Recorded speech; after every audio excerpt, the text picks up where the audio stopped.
سونیا سیدھی سادی گھریلو لڑکی نہیں تھی، برسوں سے ایک بڑا بزنس چلا رہی تھی۔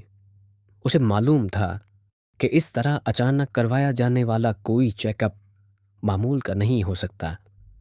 ڈاکٹر نے کیا کہا ہے؟ اس کی چھٹی حص نے اسے بتا دیا تھا کہ معاملہ گھمبیر ہے۔ پریشان ہونے کی بات نہیں ہے، معمولی سا ٹیومر ہے۔ امید ہے کہ ہم اس کا علاج کرنے میں کامیاب ہو جائیں گے۔ وقار نے اس سے نظریں چراتے ہوئے کہا۔ Brain tumour? سونیا کی زبان سے نکلا۔ اس سے آگے وہ ایک لفظ نہیں بول سکی۔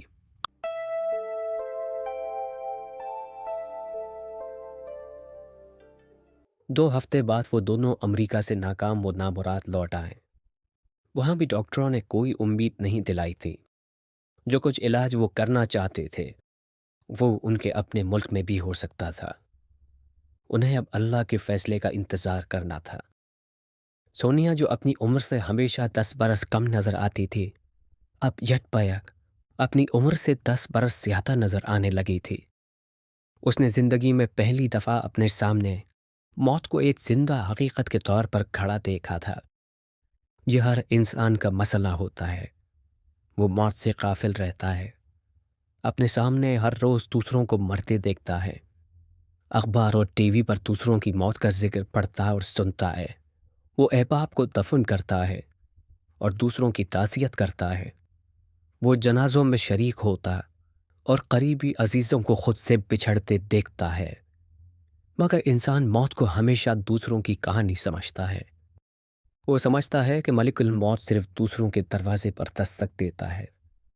اس کے لیے عالم کے پروردگار نے کوئی استثنا رکھ دیا ہے کہ موت کا فرشتہ اس کا بدن نہیں چھوئے گا۔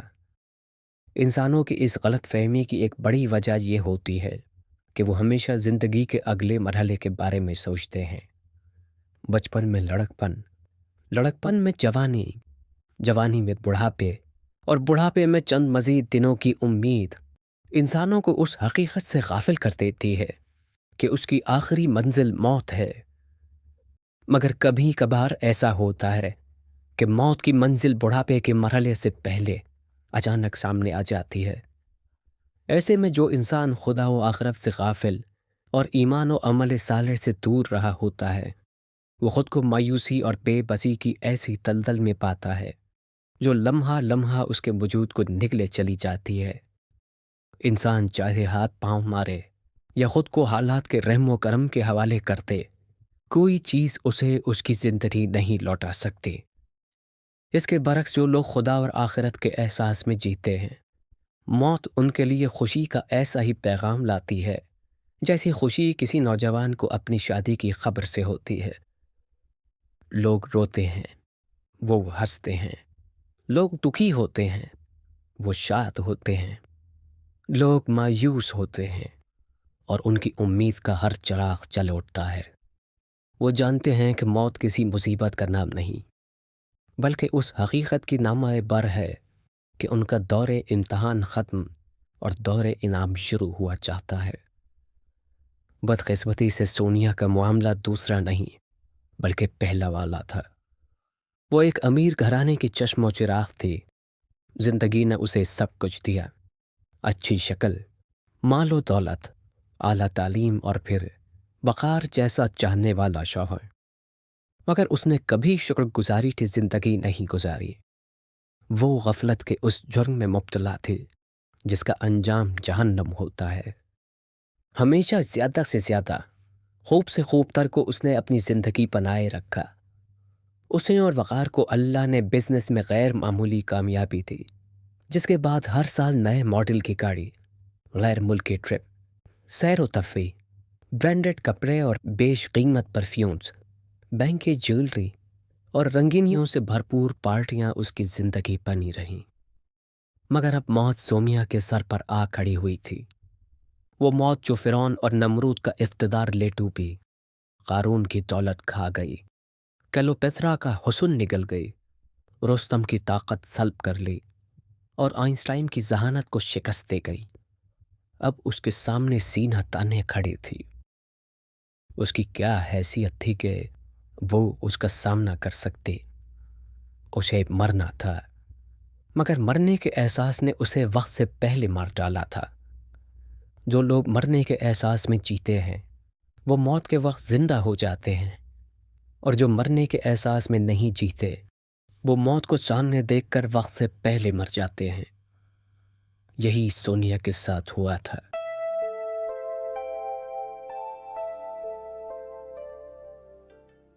وقار کا معاملہ بھی کچھ مختلف نہ تھا۔ سونیا اس کی زندگی تھی، اس کی محبت تھی، اس کا جنون تھی۔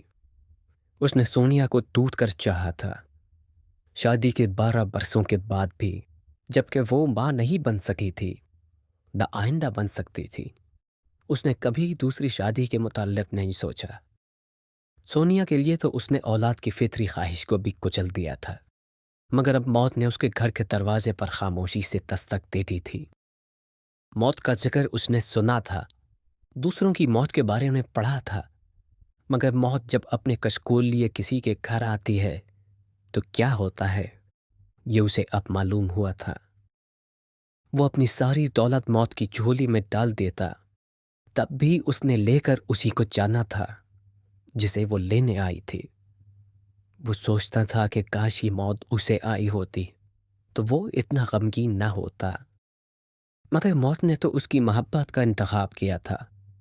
اس کے بعد وقار کو ایک چلتی پھرتی لاش کی طرح جینا تھا، بالکل اسی طرح جیسے اس وقت سونیا کی کیفیت تھی، خاموش، اداس اور تنہا، جیتی جاگتی اور ہنستی بولتی سونیا اب بستر پر لیٹ کر موت کا انتظار کرنے والی ایک خالی روح بن کر رہ گئی تھی۔ مگر وقار کے لیے ابھی ایک دروازہ باقی تھا۔ یہ وہ دروازہ تھا جس کو کبھی اس نے سنجیدگی سے نہیں لیا تھا۔ یہ مذہب کا دروازہ تھا۔ اس نے یہ دروازہ کھٹکھٹانے کا فیصلہ کیا۔ وقار نے 5 وقت نماز مسجد میں پڑھنا شروع کر دی تھی۔ ہر نماز میں وہ دیر تک مصلی پر بیٹھ کر دعا کرتا تھا۔ یہاں سے کام نہیں بنا تو مذہب کے نام پر جو کچھ معاشرے میں رائج تھا وہ سب وقار نے آزمانے کا فیصلہ کیا۔ اس نے گھر میں مدرسے کے بچوں کو بلا کر قرآن خوانی اور دعا کرانی شروع کر دی۔ پیروں فقیروں کے پاس جا کر اور ان کے تعویذ لا کر بیوی کو گھول کر پلانے شروع کر دیے۔ جس نے جو وظیفہ بتایا وہ پڑھنا شروع کر دیا۔ منزل آیات شفا، رقیہ شلیہ سے لے کر مزاروں پر حاضری، چادریں چڑھانا، دیگے پکوا کر تقسیم کروانا، مدرسوں اور مسجدوں میں بڑے بڑے چندے دے کر دعا کروانا، غرض سارے راستے اس نے کنگھال ڈالے۔ مسلمانوں کے ہر فرقے کے پاس جو ممکنہ حل تھا وہ اس نے آزمایا، مگر کوئی موت کو دور نہیں کر سکا۔ مذہب کے ساتھ حکمت اور ہومیوپیتھی جیسے علاج کا سلسلہ بھی چلتا رہا، مگر رفتہ رفتہ سونیا کی کیفیت بگڑتی گئی۔ کئی دفعہ اس کو ہسپتال میں داخل کیا گیا، مگر پھر ڈاکٹروں نے واپس گھر بھیج دیا۔ ایک رات 3 بجے جب سونیا کی طبیعت بہت خراب تھی تو وہ بہت بے چین ہو گیا۔ اس نے وضو کیا اور خدا کے حضور کھڑا ہو گیا، مگر یہ نماز ایک نماز نہیں تھی، خدا کے خلاف اعلان جنگ تھا۔ اس نے نماز کے بعد جو دعا کی وہ اعلان بغاوت تھا۔ یا اللہ، میں نے تیرے نام پر کھڑے ہر شخص سے رجوع کیا ہے، ہر دروازے کو کھٹکھٹایا ہے، ہر شخص نے مجھے یقین دلایا ہے کہ معجزہ ہو جاتا ہے، مگر کوئی معجزہ نہیں ہوا۔ پروردگار تو میری بیوی کو شفا دے، اور اگر نہیں دے سکتا تو پھر تجھ میں اور بتوں میں کیا فرق ہے؟ تو اگر ہے تو مجھے جواب دے، اور جواب نہیں دیا تو اس کا مطلب ہے کہ تو موجود ہی نہیں ہے۔